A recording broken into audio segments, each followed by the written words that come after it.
This claim started with no injury, no accident, and it's on track to become a career-altering workers' comp case. Let me walk you through exactly how that happens.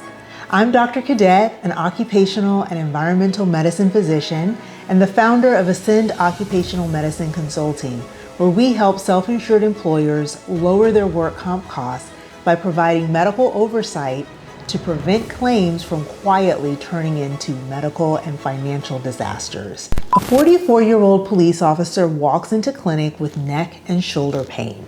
He's calm, professional, matter of fact, no trauma, no lifting injury, no sudden event, just pain. He can't describe a mechanism of injury, and in occupational medicine that matters because mechanism is the anchor of causation. He's taking ibuprofen, muscle relaxers, he's functioning, he's not in crisis. This looks like a routine, non-industrial muscle strain. Medically, nothing alarming. He's discharged with instructions to follow up with his primary care doctor if symptoms return. Case closed. Or at least it should have been. 2 weeks later, he's back. And now the story has changed. He's not talking about soreness anymore. He's talking about numbness in both hands, radiating symptoms, progressive neurological complaints. Still, no new injury. But now he asks a different question. Could this be work-related? And this is the moment employers don't see coming. Because once that question enters the system, the trajectory of the claim changes. We're no longer discussing a muscle strain.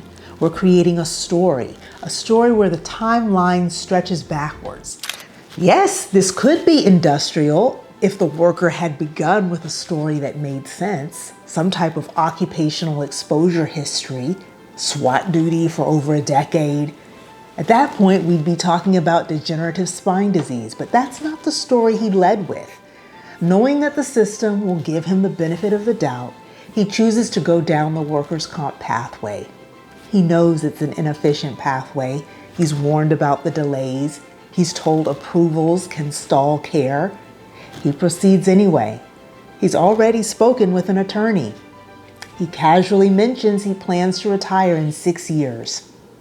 That detail matters more than most people realize because now the claim isn't just medical. It's a financial strategy, a career trajectory, a risk transfer. He's off work, using PTO. He hasn't attended physical therapy. He's hesitant to participate. He takes almost no medication. His movement magically improves when he thinks no one is watching. Studies are pending, MRI pending, nerve study pending. The claim is building weight, quietly. No dramatic explosion, just slow accumulation. And this is how claims become expensive, not through catastrophe, through drift.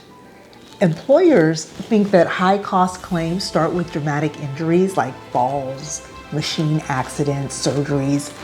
But some of the most expensive claims begin exactly like this: ambiguous symptoms, an unclear mechanism, unspoken motivations. The system tolerates uncertainty, and uncertainty expands. And by the time anyone says, wait, what are we actually treating here? The narrative has hardened. The claim has momentum. And momentum is expensive. This case is no longer about neck pain. It's about narrative control. The worker is building a story. And when causation isn't clarified immediately, the claim fills that vacuum with assumptions. Assumptions become documentation, and documentation becomes permanence. Now here's the hard truth for employers. You don't lose claims at the end.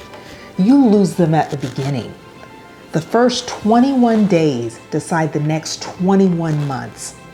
So when the mechanism is unclear, you should ask harder questions early. Document aggressively.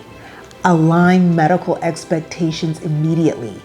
Keep workers engaged in function through light-duty programs.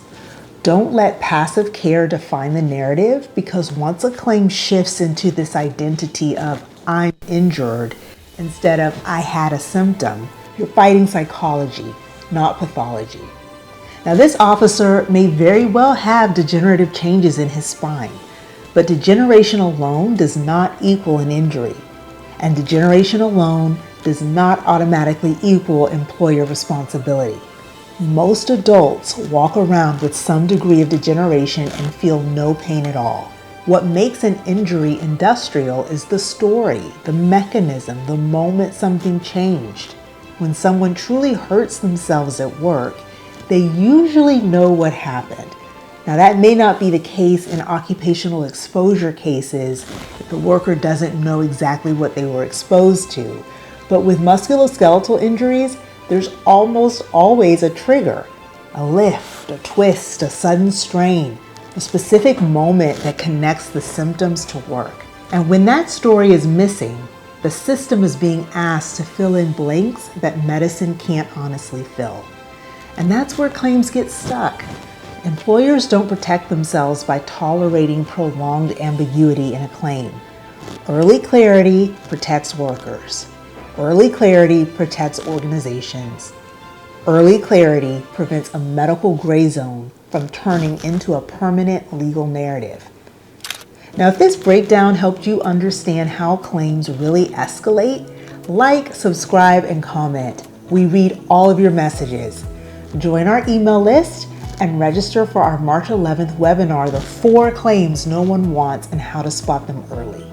And if you're an employer or a risk leader trying to make smarter decisions earlier in the claim, the Ascend Work Comp Q&A exchange is where we talk through cases like this in real time. No fluff, no guesswork. Join us using the link below. Until next time, peace.